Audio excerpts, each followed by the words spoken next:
عشقتها يا سعود وحبت أخوي البارت الأول.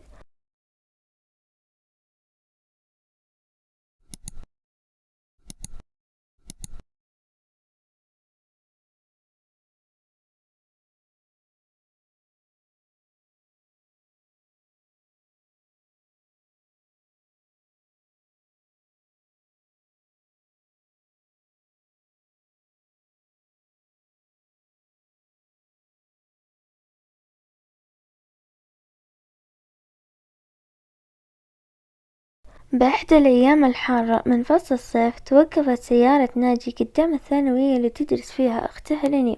لف عليها ناجي ومسكها من يدها بقوة. ما نبي مشاكل، كثر المشاكل اللي عندنا وابعدي عن صحباتك، ندخل بينا على آخر سنة لك وصاحب ريماز بنت خالتك. رنيم بتوتر هزت راسها بتمام، ما تبي أصواتهم تتعالى والموضوع يكبر قدام مدرستها والبنات. حرك سيارته ناجي بعد ما تأكد من دخول أخته رنيم للمدرسة وتوجه إلى عمله.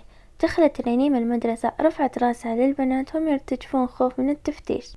رنيم حاولت تتهرب قبل يشوفونها. المشرفة: تعالي يا بنت اللي هناك. رنيم بخوف وقفت وراحت لعندها. المشرفة: ليش تتهربين من التفتيش، معك شيء؟ رنيم بتوتر: لا لا والله ما معي شيء. المشرفة: ارفع التيشيرت. رفعته وبدأت تفتش وما حصلت شيء. الرئيسة: انتهى التفتيش يا مشرفات، ويلا يا طالبات كل وحدة على فصلها. رنيمة بخوف وتوتر تحمد الله ما صادروا جوالها واتصلوا على أخوها وسالفتها، ما خلت أحد من صحباتها ما قالت لها. في بيت أم خالد على المغرب. أم خالد: وين هالعالم للحين نايمين؟ وبدت تصوت لهم. نورة: خليهم يا عمة، من رجعوا من دواماتهم هم خامدين، شكل اليوم كان ثقيل عليهم، حتى عبد العزيز عجزت فيه. أم خالد: روان روحي صحيهم وقولي القهوة جاهزة تحت. روان: ابشر يمه، ابى صحي خالد يوديني عند ريم. دقت باب غرفة خالد وبدت تصوت له. خالد خالد خالد: نعم. روان: امي تبيك وتقول اصحى بتوديني عند ريم. خالد: كلم يا محمد يا روان، مالي خلق مصدع من الشغل. روان: خالد انت تعرف محمد مو فاضي لي، وبعدين لازم اروح بنشوف ترتيبات زواج ناجي. خالد: طيب روحي. روان في بيت ريم. تو ما نور البيت. روان: منورك يا قلبي، ولا قولي لي يعني مش صار على الزواج. ريم: خلاص جاهزين، بس باقي شقة العريس وهي بتجهز قريب. روان: ما شاء الله، الله يوفقهم يا رب. ريم: عاد شوي وتر تكونين اخت العريس. روان بضحكة: خليك ورا امك عشان يعرفون انك اخت العريس. ريم: هذا اللي بسويه اصلا. قاطع حديثه من ناجي وهو يصوت: يا هيه ريم، عندك احد؟ ريم: ايه بنت خالتي سوير، ليه وش جيت وش بغيت؟ ناجي: لا بس بسألك ريم وينها؟ ريم: في غرفتها أكيد نايمة ولا على جوالها. ناجي: شلون تونا نطالع من غرفتها والغرفة فاضية؟ ريم صوت له: من كل أنحاء البيت أكيد بتلقاها ولا تشوفها في الحديقة. طلع ناجي للحديقة وفعلا شافها تكلم وتضحيكها يسمعها آخر الجار. ناجي: من تكلمين؟ رنيم بتوتر: ها ما حد، أكلم طيف. ناجي بصوت حاد: قلت لك من تكلمين. رنيم: قلت لك طيف. ناجي سحب جواله وبدأ يسمع صوته: ألو رنيم، وينك رنيم؟ ناجي كسر الجوال بغضب شديد وضرب رنيم: مين هذا اللي تكلمينه؟ ريم وروان خافوا من الصراخ. ركضت ريم تشوف شو السالفة.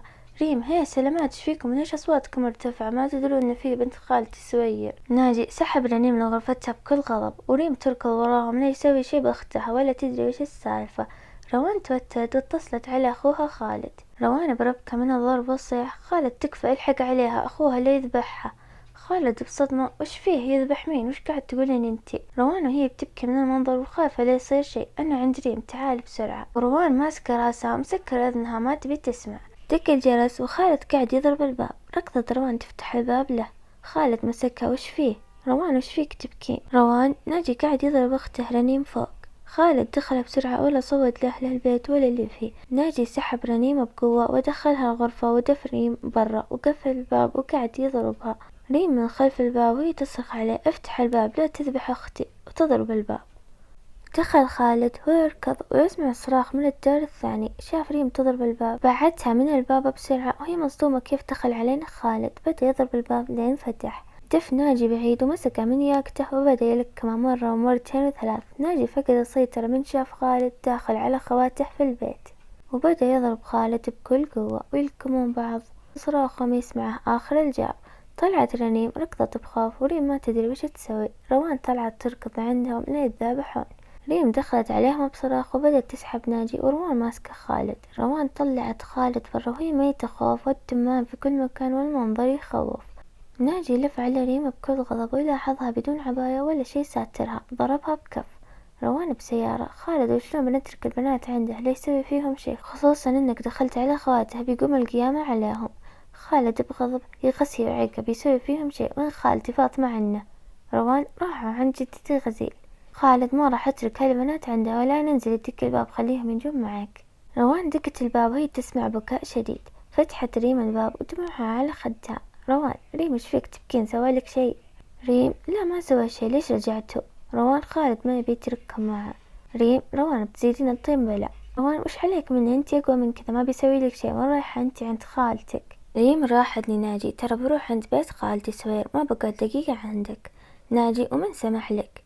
ريم: وليش؟ وين رايحة؟ انا بروح عند خالتي. ناجي: لا ما في روحة. ريم: جاك العلم وبروح بعيونك وتشوف ان كانك رجال مد يدك عليه مرة ثانية وبين التفاهم مع ابوي. ريم طلعت ولبست عباتها واخذت رنيم معها وركبوا السيارة. عم الهدوء في السيارة وبدت رنيم تشاهق وريم ماسكة دموعها. وصلوا البيت ودخلوا البنات. خالد: وين رايحة روان؟ روان: نعم. خالد: ما قلتيلي وش اللي صار هناك وليش هذاك الكلب يضرب اخته؟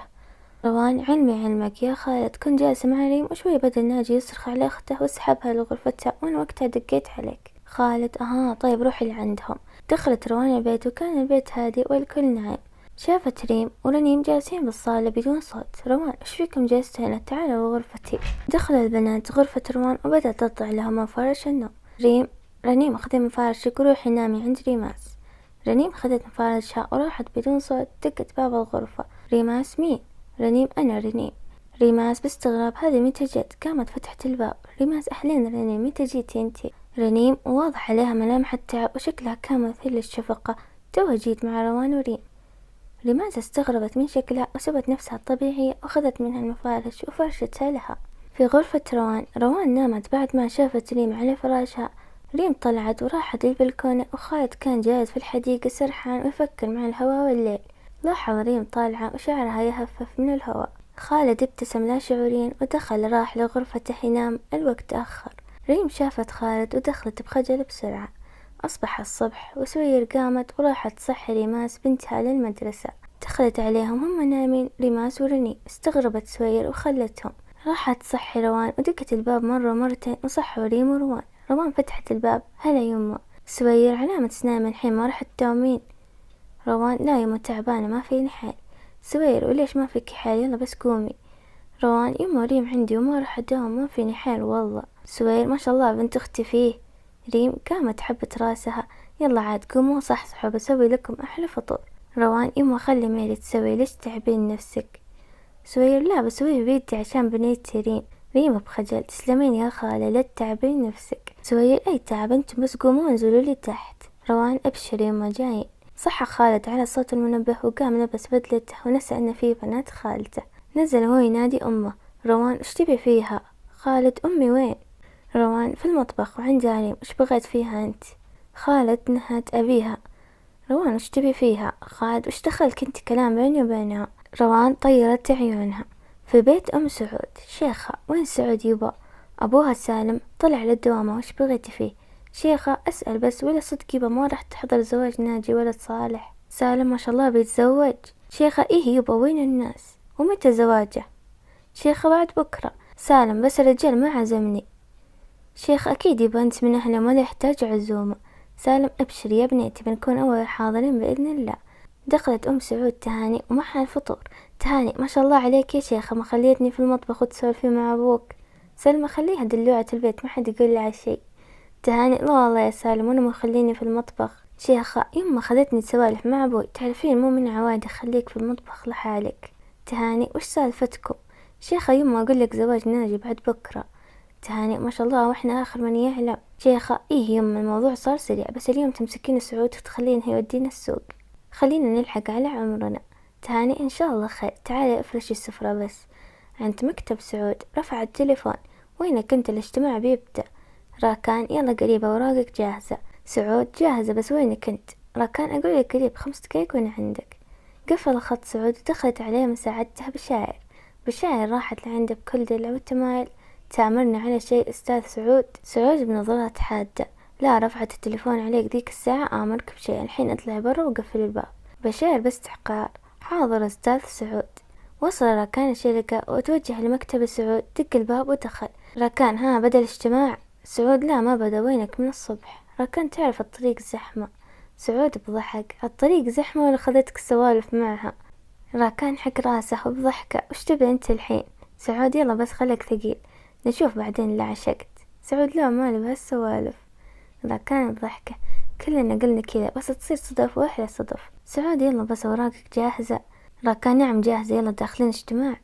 سعود: ايه شويات وداخلين، رتب اوراقك. في مكتب خالد: لا حول هالقضية لحد الآن ما خلصنا منها. زميله في العمل ناصر: ولا بنخلص منها، موضوعها طويل يا خالد ومعقد. خالد: الآن خلص منها، دق عليهم يحضرون عندنا، نبي ننهي الموضوع بسرعة. ناصر: حاضر. ناجي طلع من الدوام على العصر وتوجه لبيت خالته سوير ياخذ خواته. وصل البيت ودق الباب. فتح خالد ونظر باستحقار: لك وجه تجي بيتي بعد؟ ناجي بضحكة: نسيت ان خواتي عندك. خالد: لا، ما نسيت ولا بنسى اللي سويته بأختك أمس، والموضوع ذا ما بسكت عنه لعلمك، وبيكون عند جدي فهد، وقتها بنشوف وش يسوي فيك. ناجي: لا تكثر كلام، ونادي خواتي يطلعون. خالد قفل الباب وجهه. ناجي بدأ يصوت له من برا البيت. رنيم سمعت صوته وبدت تبكي خوفا منه. روان ضغطت على يده عشان تسكت. سوير باستغراب: علامة يا بنيتي تبكين؟ ريما بصوت عالي: الله رنيم تعالي مشينا. رنيم راحت لعندها وهي تبكي: شلون يا ريم، شلون؟ خايفة أروح يضربني زي أمس. ريم: ما عليك منه، ما بيسوي شيء، وأبوي وأمي هناك وبنقول لهم عن كل شيء. رنيم بتوتر: ريم وش تقولين انتي؟ ما عرفت ليش ضربني. ريم: ليش ما أقول، ما بسكت عن حركته، بيعرف منك كل شيء، بس خلينا نروح. لبسوا عبايتهم وطلع لهم خالد. خالد: إذا سوى لكم شي علموني بس، وبعرف شلون أتفاهم معه. ريم طيرت عيونها باستحقار: مين انت عشان اطلب منك حماية؟ ويخس يرفع يده عليه: ولا على اختي ما بنطالب حماية احد. خالد تطنز: زين ما ذبح اختك امس وانتي عند الباب تضربين. ريمة تنرفزت: ما لنا كلام معك ولا اشوفك مقرب من اخوي، موضوع امس لا يطلع عند احد.